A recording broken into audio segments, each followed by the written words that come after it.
All right, my people, welcome to this inaugural episode of Just Reasoning, the online virtual edition. With to kick around a couple of topics, things that are happening on in the industry, in the streets, regarding our Caribbean culture. And so, joining me today is my brethren, DJ Blade, mysoulrebel.com, and we're going to kick around a few topics. Now, the first topic that come to mind is a topic that based off a few Facebook posts, I look at arguments I was having online with another brethren, talking about dancehall music. I made the statement that dancehall is dead. When I said, I didn't mean it was literally dead, but I mean it's we have had better days. And so he got into a big defensive thing. Brethren, you know who you are. uh, and so that's the first topic. Dancehall is dead. Is that true or not? And so, Mr. Blade, what is your opinion on the state of dancehall music? Is it dead, dying, on life support, or what? It's not dead. It has seen better days, but it is on life support. It is dying, probably in a coma. And it's not in a good state. It's not in a good state. Um, How can it be saved? Saving dancehall is going to require a team effort. When I say team effort, you're talking about everybody that love the culture, everybody that's been preparing art in the culture, be it the sound man, be it the selectors, be it the promoters, everybody that has benefited from the culture over the years, from a promoting standpoint, from a branding standpoint, from an apparel standpoint, just the totality of the culture. You look at dancehall at its pinnacle, Grammy Awards to Shabba, Grammy Awards to Sean Paul. You look at a Diamond album from Shaggy. You look at Beenie Man on everybody's TV screen. You look at every old lady from North Pole to South Pole singing "It Wasn't Me." So we understand the global appeal that dancehall has, and with the proper nurturing, with the proper handling, with the proper care of the current dancehall state, we can bring it back to that peak. Those guys who went to the pinnacle, they left a blueprint. This is how we did it. Basically, all we have to do is to just look at the blueprint and follow it. Take the positive things, avoid the roadblocks, and it can get there. But yeah, it can be saved. It can be saved. Yeah. So here's one issue that I came across in uh in this article I was reading lately. It was talking about this reggae One Love cruise that the Marley brothers have. I go from Kingston to Ochi or someplace, and a lot of the artists that they feature on that cruise are artists who aren't able to travel to the UK, to the US. So that cruise kind of markets themselves to attract people from the US and the UK to see like a Jack Cure, see like a Bounty Killer, and a few other artists who aren't able to travel. And so it was talking about how, one of the most significant aspects in, I won't say dying or whatever, they just dancehall isn't as big globally as it once was. From the numbers probably indicate that, I'm sure. I don't know what they are. But a big part of it is that a lot of the people who are to be the ambassadors for the music, to be able to travel to the world, perform, do interviews, come on BET shows, and just be ambassadors out there for the music, they can't travel. So if you have Vibes Cartel in jail, and before he was in jail, he couldn't travel to the US or the UK. Buju Banton in jail for 10 years. Jack Cure, because of his case, can't travel to the US or the UK. Even that's not a dancehall artist. They're saying that some of the biggest ambassadors for the culture can't travel. So if you have the people who are at the top of the music unable to do that, it's going to have an impact on spreading the music to a wider audience. You know, you think about a lot of the ways in which we discover new artists. If you, as somebody, you know, you listen, say you listen to primarily hip hop or whatever, and you know, you turn in, I'm not even sure if 106 and Park still comes, but on whatever shows that they have, you know, if like, you know, it's Elephant Man and Sean Paul go on those shows back in the day. Imagine if you could have a Vibes Cartel, come out, have a, a new album out or whatever. If we were able to go on BET and perform that, you know how much millions of people who would probably didn't even know who Vibes Cartel was, who now will be curious and want to learn more about him. But when you have some of our top draws not being able to travel, it has an impact on spreading the music. So that is a significant issue to overcome as well. That is a significant issue to overcome, but the overall aspect is this: one, they didn't get to this state overnight. It's a series of wrong decisions, a series of bad decisions that caused the culture to be in the position that it is right now. Aside from being incarcerated, you have groups out there with other agendas that have been targeting dancehall artists, labeling them murder musicians, and they are very organized. When you say group, could you be a little bit more specific when you say groups? I'm not understanding what you mean. It's a group of people. They were responsible for the first initial attack on Shabba Ranks while he was sitting on a sofa during an interview. I'm still not clear. You're talking, I'm not really hearing you.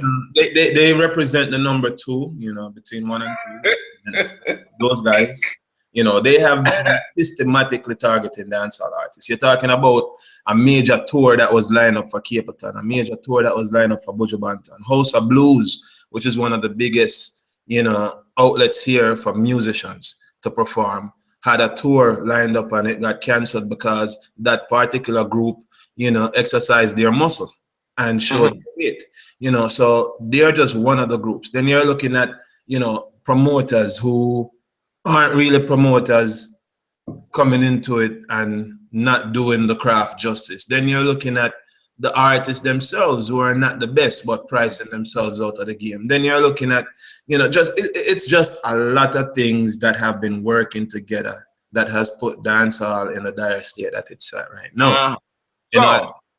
Because Mr. Blade afraid to talk his mouth and call things as they are, even though this is just reasoning, we keep things real on just reasoning.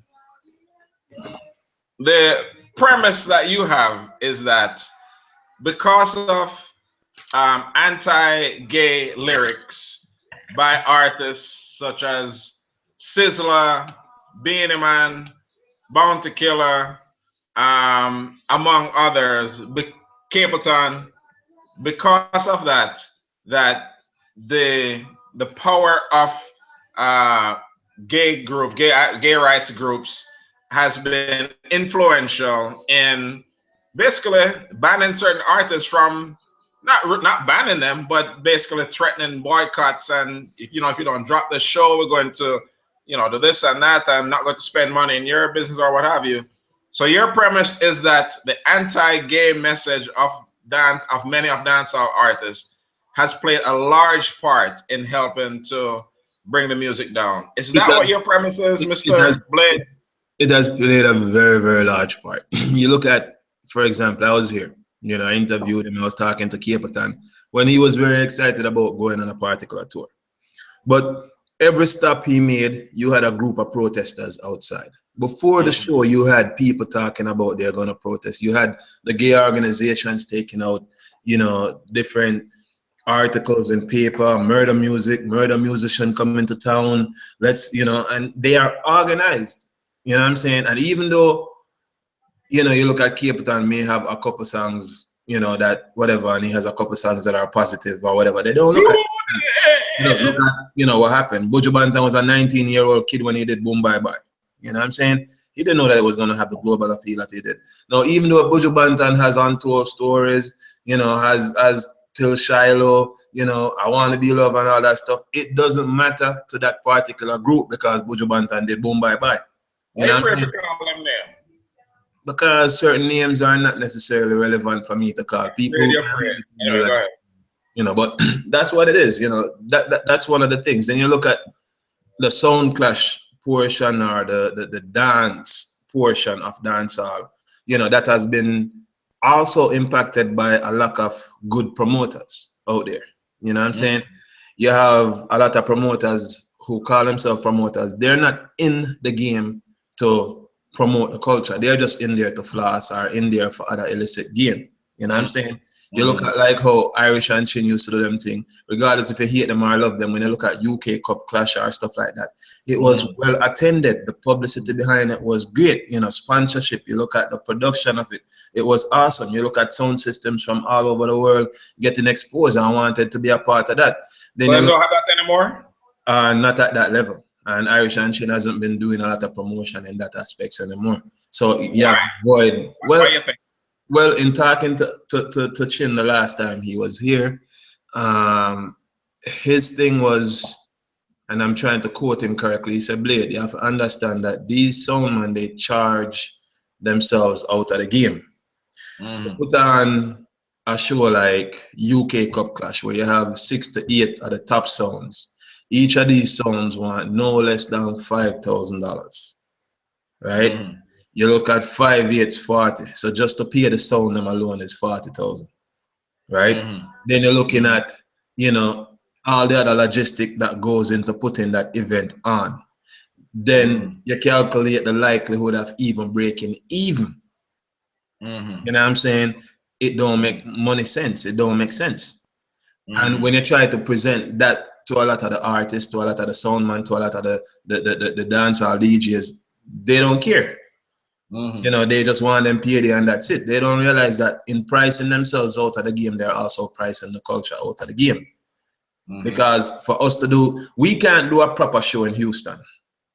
You know what I'm saying? Because if we say we want to get DJ number one, whatever, we all up and we have to pay him $30,000. Have 2 hit songs, but we have to pay him $30,000.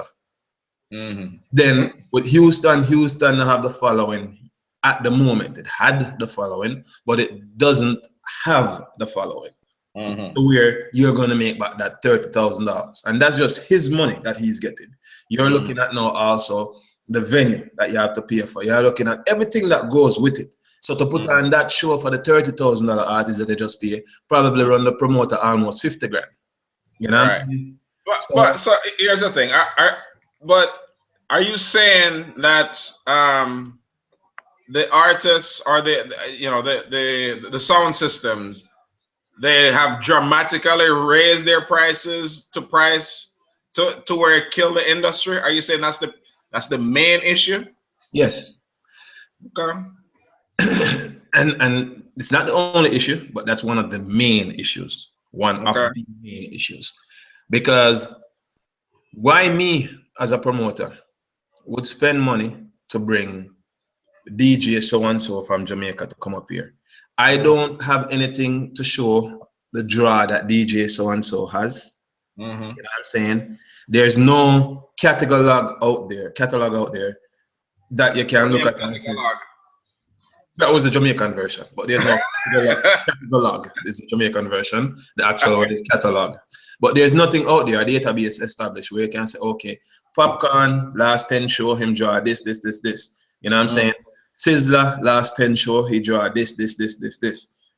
Capitan, last 10 show. Version, last 10 show. So you can look at how them set up in terms of them last show and give you an idea of what their pull is. There's nothing like that. If I log on to certain other site, I can look on Live Nation or whatever and see, okay, Mariah Carey's last 10 show, or take it down another level, I can see Young Jeezy's last 10 show or whatever to see what they did.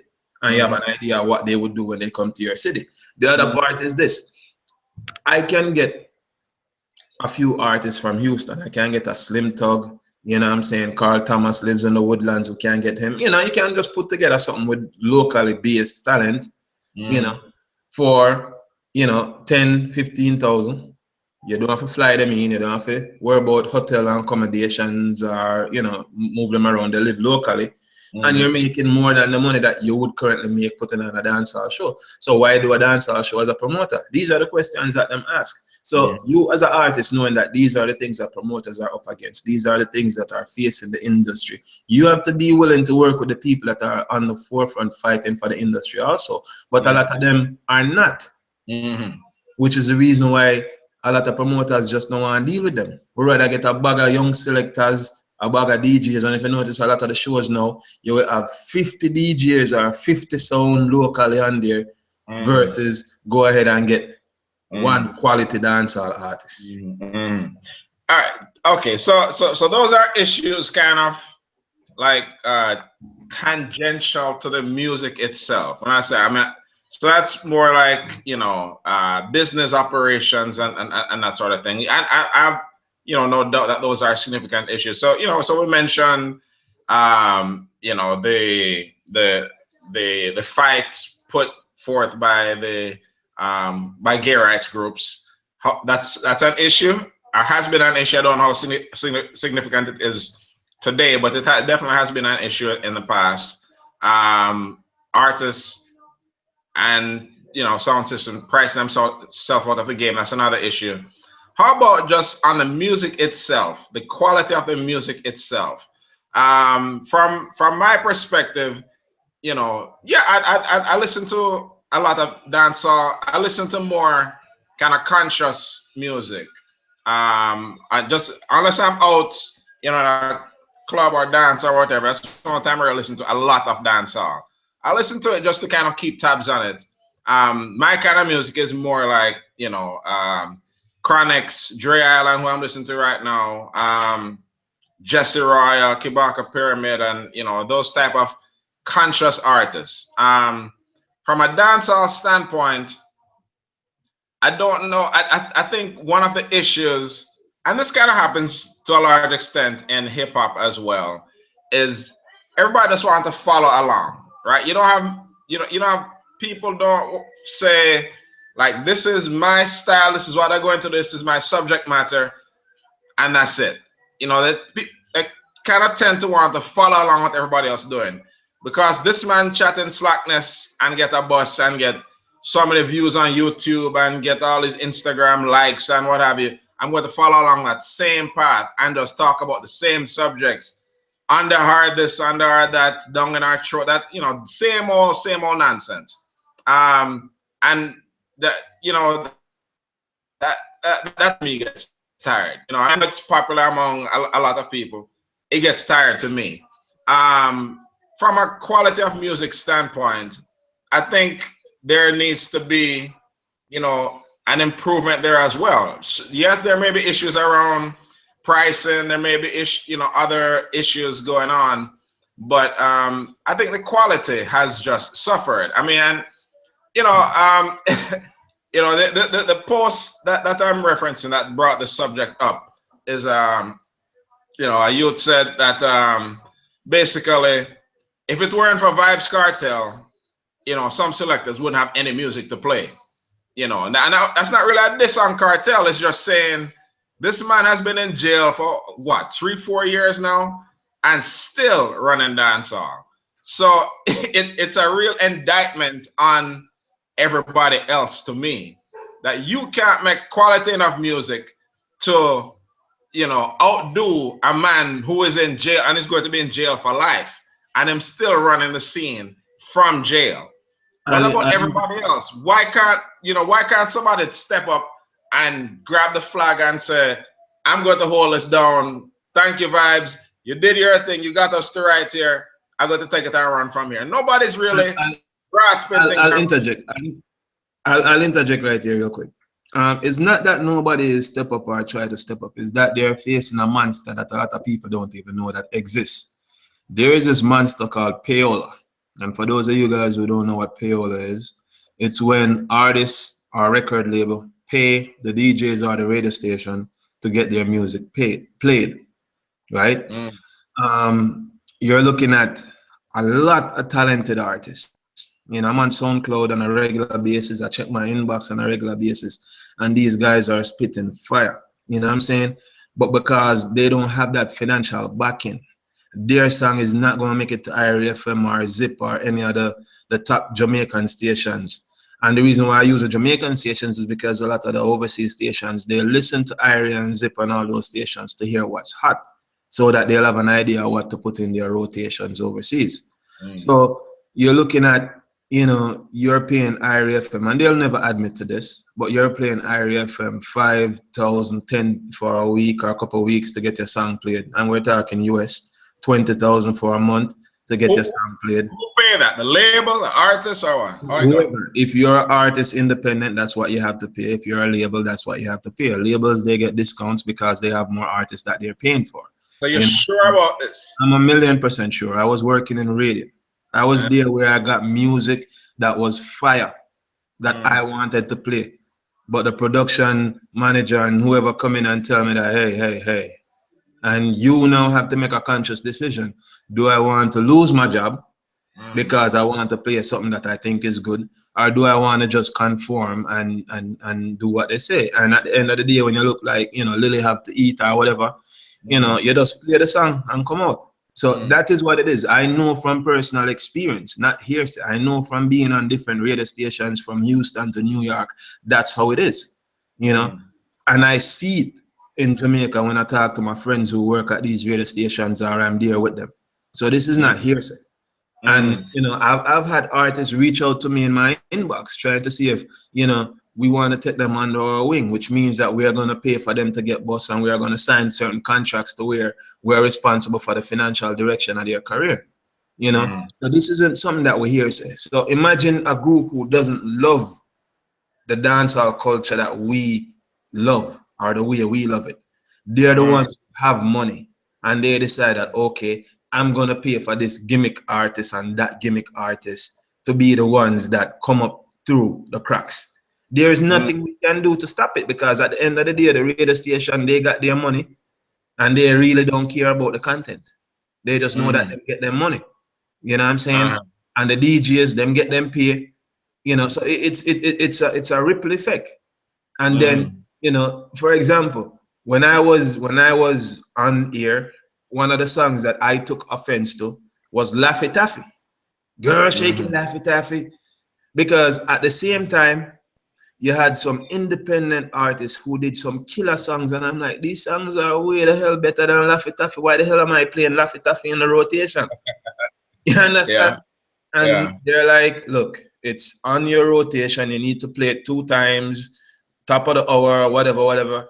And you need to include it in the count. And I'm like, for what? It's garbage. But you're told that you have to do it. So you go out and you do it.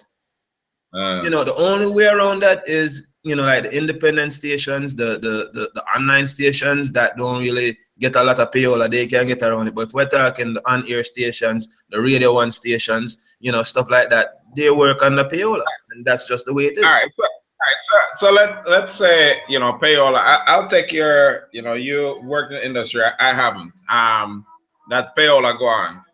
In Jamaica, for example, is it illegal and assuming it is not illegal? If that's just the business, that's just the business. That's point number 1. Point number 2, which I think is like you mentioned SoundCloud just now, right? So once upon a time, we did live in a world where you did have to go through these gatekeepers. The gatekeepers being, the radio station, if you wanted to get your music heard. We don't live in that world anymore, right? You as an artist sit down in Clarksonville, Jamaica, or whatever. You don't have the money to, to pay an Area FM or Zip or what have you. And it's a more difficult path.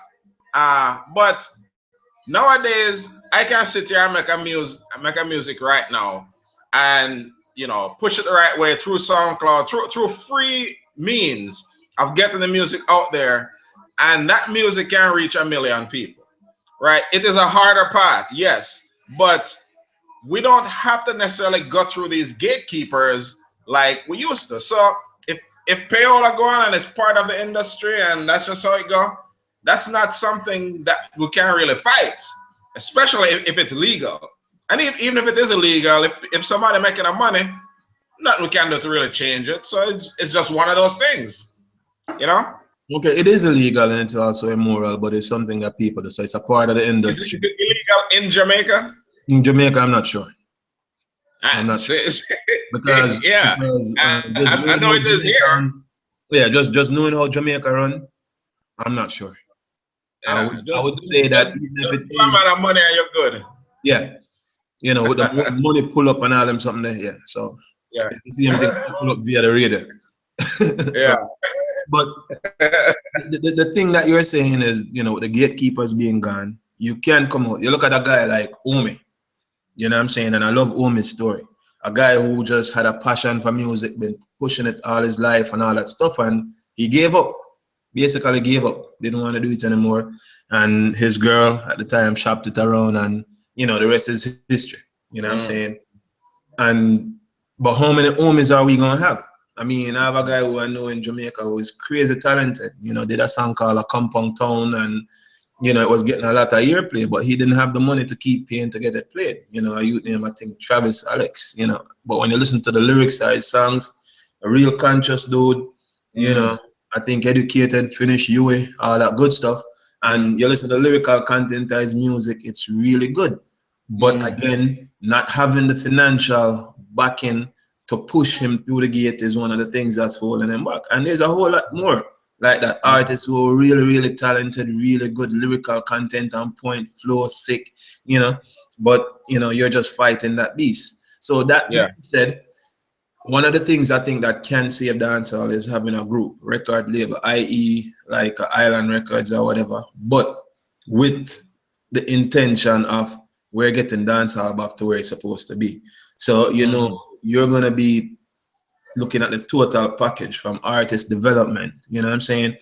To management, because a lot of artists don't know the management skill, the business side, to arranging mm, different tours, and having different artists on there. So budgeting wise with the tour, letting artists know, look, rather than come to foreign and try the one show that's gonna pay you $1 million, we're going to do about 50 shows for you to get that million. You know what I'm saying? And we're mm, going to break it down and expand your brand in these communities. You know what I'm saying? We're going to let you piggyback with this artist who is already established and go out on tour with them. A lot of things like that, like Motown did back in the days, but bring it to the digital age, the more mm, modern.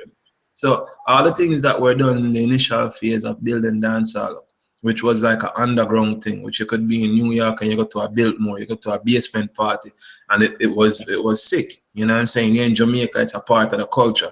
Come Friday, Saturday, you have dances all over.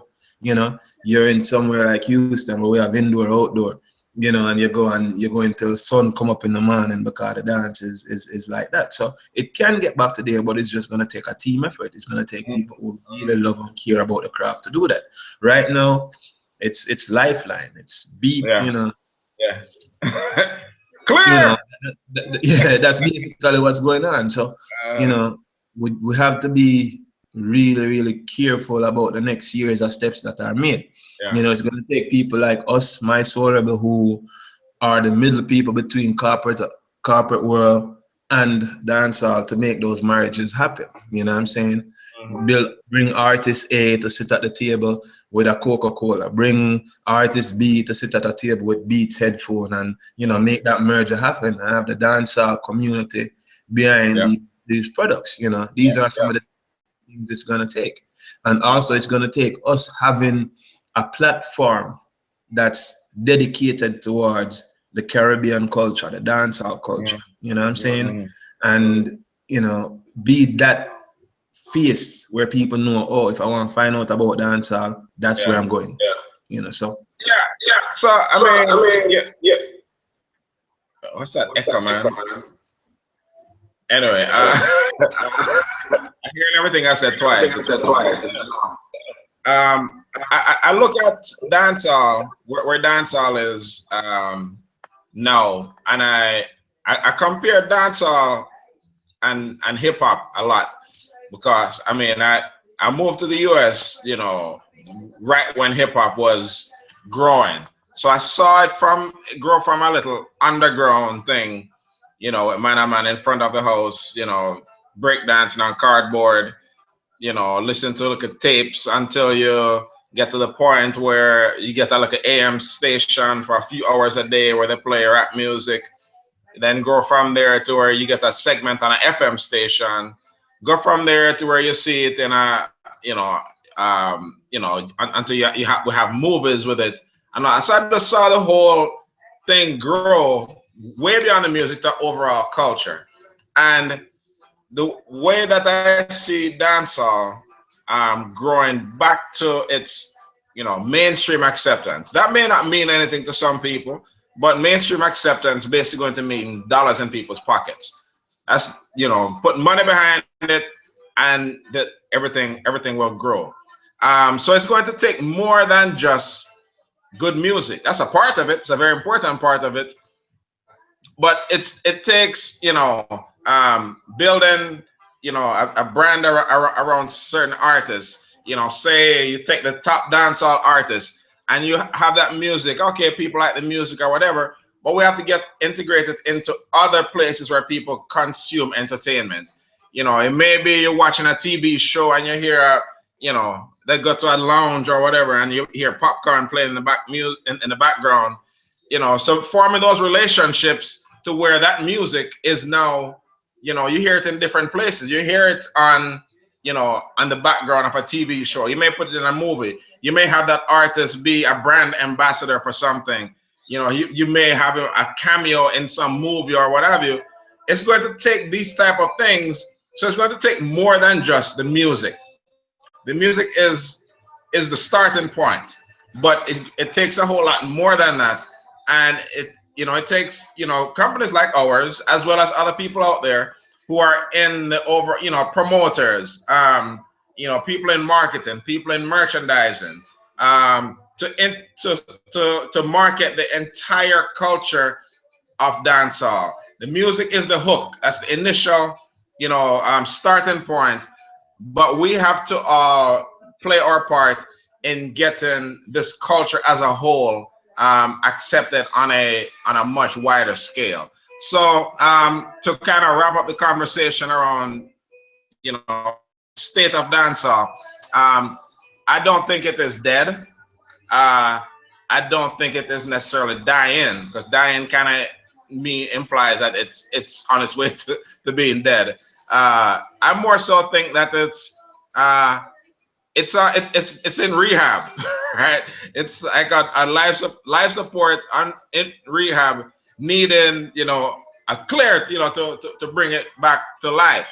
Because nowadays it kind of seems like dancehall is kind of limited to the Caribbean, Jamaican Caribbean, but it's not really growing, spreading its wings and being the worldwide force that it is. Like I said, I don't know what the numbers are. I would assume that the numbers are down all across the industry, just from, I haven't researched it, but it seems that way. It's like somebody and some people need to grab the flag and run with it.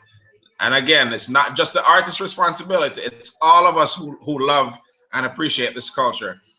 Fans need to support more. When a show coming, if you can support it in any way, go and support it. On YouTube, buy the music. And as a culture, we need to play our part.